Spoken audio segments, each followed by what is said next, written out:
This is the Dallas Morning News. It's Tuesday, August 26th. A mix of sun and clouds today with a cold front bringing a chance for an afternoon thunderstorm. It will also bring a little relief in the temperature for a few days. Today's high will be 89, clouds and a chance for more rain and rumbles of thunder this evening with a low of 70. The high won't get out of the 80s tomorrow either. Thursday will be back in the 90s, though.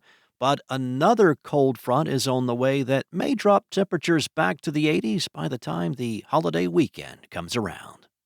Here are today's headlines.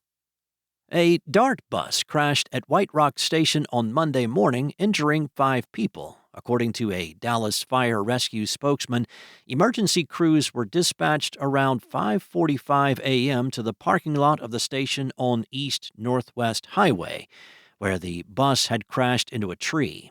4 passengers and the bus operator were taken to a hospital. At least one person had to be extricated from the vehicle. It was not immediately clear how many people were on the bus or what caused the crash. In other news, Dallas plans to increase its budget to maintain its buildings after discovering earlier this year that the city is spending half of what it needs to keep up with all of its facilities. The recommended budget includes about $36 million for the Facilities and Real Estate Management Department, which is about $2 million more than last year's budget. About $4.3 million is dedicated to operating repairs. In addition, the proposal sets aside $14.5 million for major maintenance projects, covering larger capital investments. City officials said the extra $2 million is for preventative maintenance.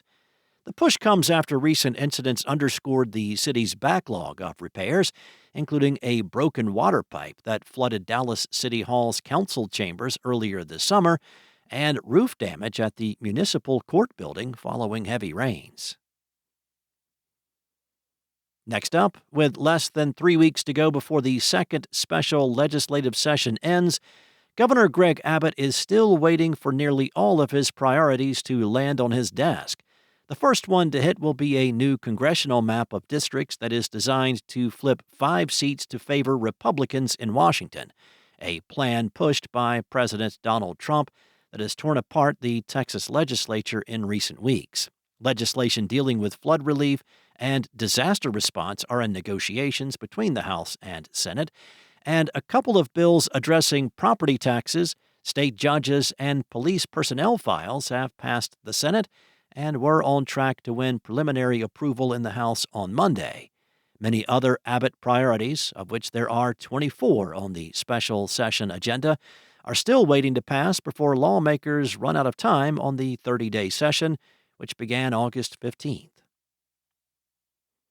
And Fort Worth's political and business leaders have touted the city's economic success for years, and new data is backing up those assertions.